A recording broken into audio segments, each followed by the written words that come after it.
So let's continue our conversation about translations.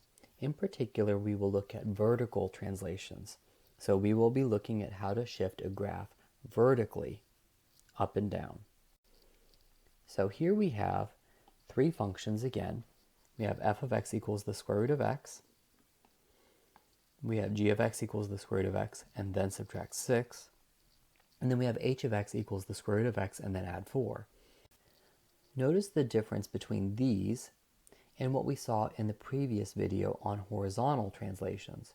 Here, the subtraction of 6 and the addition of 4, those are affecting the output of the square root function. So we have already taken the square root whenever we've subtracted or added. So the parent function is again from our library. So f of x equals the square root of x. Now we have the same guide points as before, 0, 1, and 4 for our x values, and then those would yield 0, 1, and 2. And so we have, for that, as before, that graph from our library.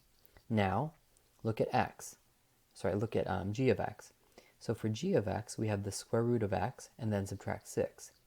Since our input of our square root is not changing, I can go ahead and use the same inputs as we had for our parent function. So let's go ahead and use 0, 1, and 4. So here we will take the square root of 0, which is 0, and then subtract 6. So again, we're using this for this table. The square root of 1, then subtract 6, would be 1 minus 6. And then the square root of 4 minus 6 would be 2 minus 6, which is negative 4. So we have 0, comma negative 6, 1, negative 5, 4, negative 4. And so the graph of g would look like this. And notice it is a translation, a shift downward 6 units.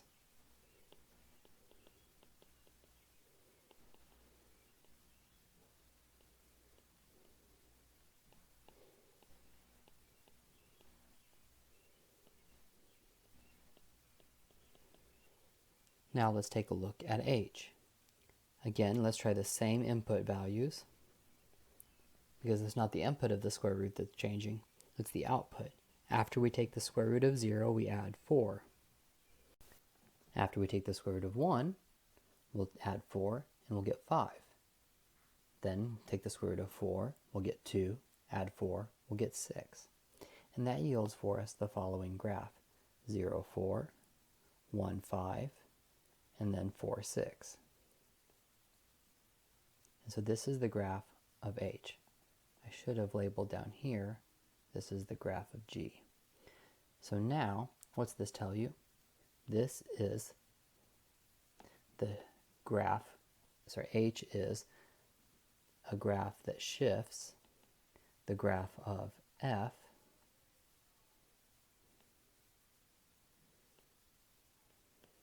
up 4 units. So you'll notice every point gets shifted up 4 units. So now again, if we write g and h in terms of f, g of x is going to be take the square root of x, so that's f of x, and then subtract 6. So notice that f is applied, the square root is applied, that is, and then we subtract 6. Applying f is the same thing as applying the square root. And then h of x is going to be the square root of x, so f of x, and then add 4. So notice in both of these instances, the subtraction of 6 and the addition of 4 occur after the application of the parent function. In other words, the subtraction of 6 and the addition of 4 are going to adjust the outputs of the parent function. Therefore, they're going to affect the y values. That's why we are seeing a vertical translation. Notice though, compared to horizontal translation, an addition is more intuitive. It actually shifts up. A subtraction shifts down, and both of these occur after the parent function has been applied. So let's take a look at an example. So here we have a function y equals the cube root of the quantity x plus 1 and quantity subtract 4. So first off, let's identify the parent function. The parent function is from our library, and that is f of x equals the cube root of x. So let's write y in terms of f. Y equals, now what are we taking the cube root of? We're taking the cube root of x plus 1. So f is just another way, in this case, of saying take the cube root. So f of x plus 1 will mean take the cube root of x plus 1. After we've taken the cube root, we subtract 4. So after we apply f, we can subtract 4. Now, what I want you to notice is we have this addition of 1, and then we have this subtraction of 4. The addition of 1 occurs before the parent function, so it is a horizontal translation, and it moves us left 1 unit. Notice it's an addition of 1, so we do the opposite of what we see in terms of a sign.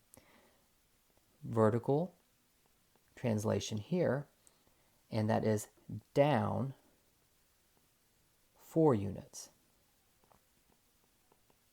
So if we take a look at our parent function of the cube root, we had the guide points, -1, -1,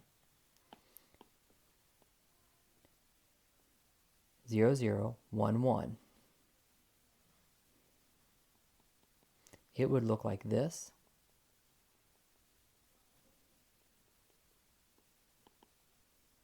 Now, we want to move those guide points left 1, down 4.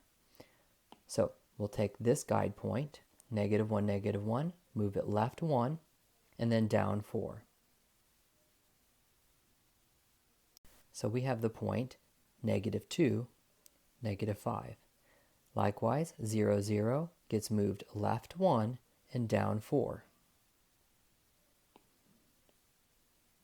And then 1, 1 gets moved left 1 and down 4.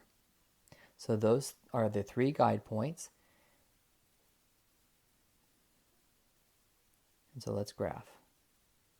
Notice it stays the same shape.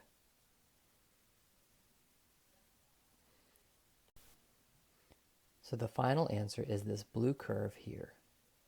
This is the graph of y equals the cube root of x plus 1, then subtract 4.